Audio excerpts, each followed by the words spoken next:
M4 ನ್ಯೂಸ್ಗೆ ಸ್ವಾಗತ. ನಾನು ಸುನಿಲ್ ಹೊಸಕೋಟೆ.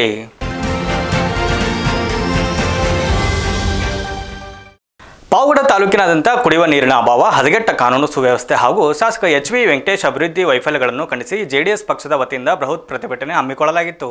ಪಾವಗಡ ಪಟ್ಟಣದ ಪ್ರಮುಖ ರಸ್ತೆಗಳ ಮೂಲಕ ಸಾಗಿದ ಪ್ರತಿಭಟನಾ ರ್ಯಾಲಿಯಲ್ಲಿ ನೂರಾರು JDS ಮುಖಂಡರು ಹಾಗೂ ಕಾರ್ಯಕರ್ತರು ಪಾಲ್ಗೊಂಡು ಸರ್ಕಾರದ ಜನವಿರೋಧಿ ಧೋರಣೆ ವಿರುದ್ಧ ತೀವ್ರ ಆಕ್ರೋಶ ವ್ಯಕ್ತಪಡಿಸಿದರು. ಬಳಿಕ ತಾಲೂಕು ಕಚೇರಿಗೆ ತೆರಳಿ ತಹಶೀಲ್ದಾರ್ ವೈ ರವಿ ಅವರಿಗೆ 15 ಪ್ರಮುಖ ಬೇಡಿಕೆಗೊಳಗೊಂಡ ಮನವಿ ಪತ್ರವನ್ನು ಸಲ್ಲಿಸಲಾಯಿತು. ಪ್ರತಿಭಟನೆಯ ನೇತೃತ್ವ ವಹಿಸಿ ಮಾತನಾಡಿದ ಮಾಜಿ ಶಾಸಕ KM ತಿಮ್ಮರಾಯಪ್ಪನವರು, ಮಳೆಯಿಲ್ಲದೆ ಅಂತರ್ಜಲ ಮಟ್ಟ ಕುಸಿದು ತಾಲೂಕಿನಲ್ಲಿ ಭೀಕರ ಬರದ ಛಾಯೆ ಆವರಿಸಿದೆ. ತುಂಗಭದ್ರಾ ಜಲಾಶಯದಿಂದ ತಾಲೂಕಿಗೆ ಸರಬರಾಜಾಗುತ್ತಿದ್ದ ನೀರು ಕೂಡ ಸ್ಥಗಿತಗೊಂಡಿದ್ದು, ಜನ ಜಾನುವಾರುಗಳು ಹನಿ ನೀರಿಗೂ ಪರದಾಡುವಂತಹ ಪರಿಸ್ಥಿತಿ ನಿರ್ಮಾಣವಾಗಿದೆ.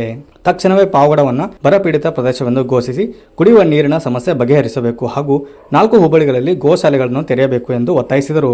ಹಾಗೂ ಶಾಸಕ ವೆಂಕಟೇಶ್ ಮತ್ತು ನಿಮ್ಮ ತಂದೆ ಮಾಜಿ ಶಾಸಕ ವೆಂಕಟರಪ್ಪನವರ ನೀವು ಮಾಡ್ತಾ ಇರೋದು ಸರಿಯಲ್ಲ. ಪಾವಗಡ ಪೊಲೀಸ್ ಠಾಣೆಗಳನ್ನು ನಿಮ್ಮ ಹಿಡಿತದಲ್ಲಿ ಇಟ್ಟುಕೊಂಡು ನಮ್ಮ ಪಕ್ಷದ ಕಾರ್ಯಕರ್ತರ ಮೇಲೆ ದಬ್ಬಾಳಿಕೆ ನಡೆಸಿ ನೀವೇ ಸುಳ್ಳು ಕೇಸ್ ದಾಖಲು ಮಾಡಿಸಿ ಮತ್ತು ಬೆದರಿಕೆ ಮಾಡುತ್ತಿದ್ದಾರೆ ಎಂದು ಆರೋಪಿಸಿದ್ದಾರೆ.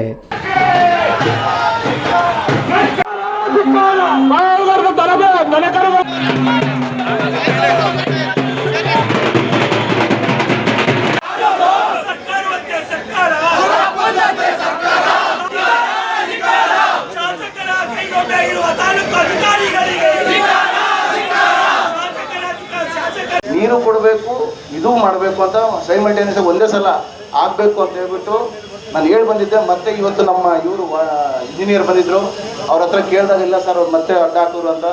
ಇಲ್ಲ ಅದಕ್ಕೆ ಚಾನ್ಸ್ ಇಲ್ಲ, ನೀರು ಕೊಡಬೇಕು, ಅಗಲೀಕರಣ ಎರಡೂ ಆಗಲೇಬೇಕು ಅಂತ ಹೇಳ್ಬಿಟ್ಟು ಹೇಳಿದ್ದೀನಿ. ಮೆಟೀರಿಯಲ್ ಹೊಡೆಯೋಕೆ ಹೇಳಿದ್ದೀನಿ, ಆಲ್ರೆಡಿ ಮೆಟೀರಿಯಲ್ ಹೊಡೆಯೋಕೆ ಹೇಳಿದ್ದೀನಿ, ಅದು ಮಾಡ್ತೀವಿ.